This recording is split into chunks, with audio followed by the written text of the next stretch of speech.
Cuidado com o que você deseja, pois os seus desejos podem se realizar. Essa frase ela cabe muito bem tanto para Lula quanto para Bolsonaro. Lula dizia que queria enfrentar Bolsonaro em 2022, pelo menos deixava isso entendido. E agora, com a decisão de Fachin, Lula está elegível e poderá disputar com Bolsonaro. E se Lula perder? Bolsonaro, também sempre, pelo que dizem por aqui e por acolá, ele sempre quis antagonizar com o PT em 22, talvez até com o Lula. E agora ele pode. E se ele perder? A grande questão é que ambos desejavam um ao outro e agora eles podem se encontrar em 22, mas vai ser um embate que apenas um vai vencer. É uma situação complicada, ambos desejavam tanto e agora que a situação pode se realizar, eles estão com medo. Não sei se Lula está com medo, mas se eu fosse o Lula, no lugar dele, eu jamais disputaria essa eleição. Primeiro que eu não tenho que provar absolutamente nada para ninguém. Eu no caso Lula, né? Eu fui alguém que governou durante 8 anos, tive um período de bonança, fui respeitado internacionalmente, elegi a minha sucessora 2 vezes, tive um grande avanço social no país e saí em 2010 com uma aprovação recorde em níveis de Nelson Mandela.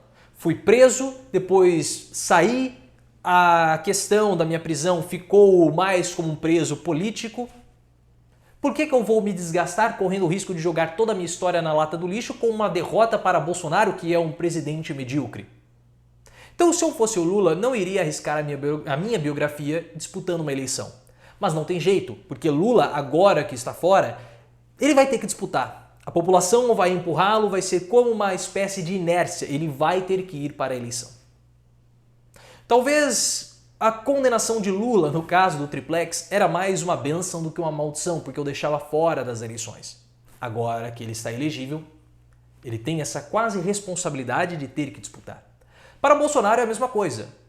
Bolsonaro sempre foi alguém antissistema, sempre se colocou dessa forma, desde a época lá do Exército, quando fez uma insurgência contra os seus superiores, e em 2018 venceu com um discurso petista e achou que ele tinha liquidado o PT. O problema é que o adversário de Bolsonaro não foi Lula, foi Haddad. Talvez isso tenha dado uma falsa sensação de confiança a Bolsonaro, porque ele venceu a partida jogando contra um adversário com um time reserva, não era o time titular que estava em campo. E agora? Bolsonaro está meio perdido nesse momento. E o Planalto desesperado com a possibilidade de Lula enfrentar Bolsonaro em 2022. Antes de aprofundar essa análise, eu peço o seu like, sempre muito importante. Clique no botão de gostei e dê essa força para o canal. A campanha de Lula, caso ela se concretize, é uma campanha que, no meu ponto de vista, é muito fácil de fazer. Não estou dizendo que é uma campanha fácil de vencer a eleição, mas é uma campanha fácil de fazer. Se eu fosse o marqueteiro da campanha do Lula, eu iria fazer um contraste da agressividade do Bolsonaro com o pai dos pobres, Lula, como ele se colocava.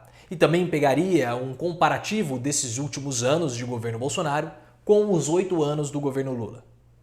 Vai bater na corrupção, o Lula vai apanhar na corrupção, mas eu me focaria basicamente numa nostalgia, num sentimento, numa emoção que a população teve lá atrás, em 2000, entre os anos 2007 e 2010.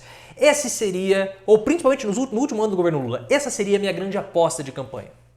Uma volta ao passado, a um passado glorioso, uma época de bonança, uma época de respeito, uma época de até mesmo certo conforto, previsibilidade. Eu apostaria nisso. Faria justamente essa campanha para antagonizar, colocaria o Bolsonaro como sendo alguém pesado, alguém vil, alguém soturno, de crise, de fome, de morte, como nós estamos vivendo, e o Lula como alguém do céu, alguém que poderia resgatar aquele período, como um guardião, um paladino, um cavaleiro que traria uma boa nova, uma boa vida novamente para as pessoas. E o Bolsonaro sabe muito bem disso. A aposta do Palácio do Planalto, e o Planalto foi pego de surpresa, não esperava que o Lula fosse poder ser elegível ontem, não estava esperando isso. O Planalto contava com 2022 no antagonismo contra Fernando Haddad, não contra Lula. E Lula e o Haddad, Lula e Haddad, o que é o Haddad? O Haddad seria o poste do Lula, ficaria muito mais fácil. É claro que com o Lula há uma possibilidade muito maior das classes B e A, ou A e B, votarem no Bolsonaro, voltarem para ele, porque hoje, segundo dados do Datafolha, e isso é confirmado por outras pesquisas também, as classes mais altas, classe A, classe B, pessoas que têm um nível socioeconômico maior, não gostam do Bolsonaro, rejeitam o presidente da República. Ah, mas os empresários votam no Bolsonaro, os empresários votam nele, tudo bem, mas quando você pega no todo, as classes mais altas rejeitam Bolsonaro. E hoje o apoio de Bolsonaro está justamente nas camadas mais baixas, aquelas que receberam auxílio emergencial, pessoas que ganham até 2 salários mínimos. O problema é que se essa base que sustenta o Bolsonaro é justamente a classe C e D, essa classe ela é muito, mas muito compatível com o Lula. E quando você começa a pegar, por exemplo, o preço do feijão hoje e compara na época do Lula, o Bolsonaro não tem como argumentar. Então ele possivelmente perderia essas classes C e D para Lula e poderia resgatar talvez classes A e B. Só que classe A e B no Brasil ela é muito menor do que as classes C, do que a população mais pobre. Então esse eleitor seria suficiente para garantir Bolsonaro na sua reeleição em 22? Isso o Planalto não sabe. É claro que para o Bolsonaro o embate direto com o Lula poderia trazer de volta aquele eleitor que foi perdido com o passar dos anos. E quando eu falo um eleitor que foi perdido, pense em Nando Moura, MBL, figuras que eu não vejo votando em Lula ou na esquerda. Ou vocês acreditam que o MBL possa votar no Lula?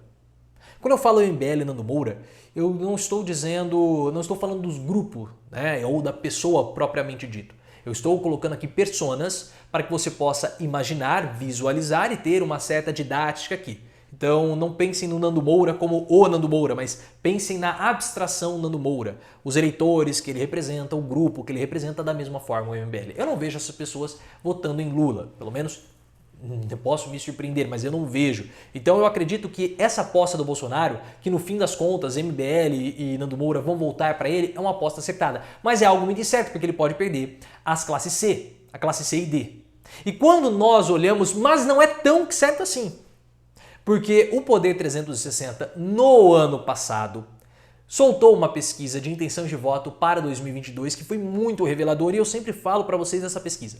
Nessa pesquisa, no segundo turno, o Bolsonaro ele ganha no Centro-Oeste com tranquilidade ali do Moro e também do Lula e ganha no Nordeste. E é impressionante que no Nordeste, independentemente do adversário de Bolsonaro no segundo turno, Moro ou Lula, a diferença de votos era a mesma. O Bolsonaro vencia tanto Moro quanto Lula com a mesma proporção de votos. E me surpreendeu muito também que no Sudeste o cenário se invertia. No Sudeste, o Bolsonaro perdia tanto para Moro quanto para Lula com a mesma proporção de votos. É claro que as eleições estão muito longe, vai ser só no ano que vem, Lula nem foi oficializado ainda como candidato, mas esse tipo de pesquisa já ajuda a pensar, a sentir o ânimo da população nesse momento e traçar as estratégias para 2022. Então o Planalto ficou bastante desesperado, o Bolsonaro está com medo do Lula. Está com medo, porque agora é um embate de fato com aquele que pode ser o seu grande adversário. E quando você começa a perceber, pelo menos essa sensação que eu estou tendo, não sei se é a sensação de vocês também, eu tenho percebido um certo alívio por parte da população com a possibilidade do Lula se candidatar. Não pela figura do Lula, mas sim por aquilo que o Lula representa em 2022, ou aquilo que a candidatura do Lula representaria em 2022, que seria a derrota do Bolsonaro. As pessoas, elas clamam para que o Bolsonaro se dê mal. É só vocês acompanharem os vídeos aqui no canal. Todos os vídeos que eu falo, que eu apresento uma derrota do Bolsonaro aqui, ou um vídeo, um fato que o Bolsonaro se deu mal, que o Bolsonaro sofreu uma derrota, os vídeos explodem de visualização. Porque as pessoas anseiam pelo fracasso do Bolsonaro, pela derrota do Bolsonaro, pela desgraça do Bolsonaro. Não sei se posso falar isso, não, o YouTube corta essa palavra, né? A graça, só que antes da graça tem um entendeu? Do Bolsonaro. Então a saída do Lula, ou a possibilidade da candidatura do Lula, aumentam as chances do Bolsonaro se dar mal. Então as pessoas se sentem aliviadas, porque elas querem o fim dessa agonia, e Bolsonaro, ele é uma agonia. Então, o cálculo do Planalto que as classes A e B podem votar no atual presidente, ou reeleger o Bolsonaro, pode ser insuficiente, porque vai depender. O que as pessoas mais... Vai depender muito do sentimento. Qual vai ser o sentimento predominante das pessoas em 2022? O sentimento anti-Lula ou o sentimento anti-Bolsonaro? As pessoas, elas querem que o Lula não volte ao poder ou elas querem um alento com a saída do Bolsonaro? Se elas quiserem um frescor novo, ou se elas quiserem que esse período de trevas, que esse período de sofrimento, de angústia que nós temos hoje com o Bolsonaro acabe, mesmo que elas detestem o Lula, elas votam no Lula. 2022 vai ser um banho de sangue essas eleições. Vai ser uma eleição violentíssima e eu acho que vai ser também muito divertida. Vamos continuar acompanhando porque eleição é algo que eu gosto bastante. Então clique no gostei, ative as notificações e me siga no Twitter, @profleoficial.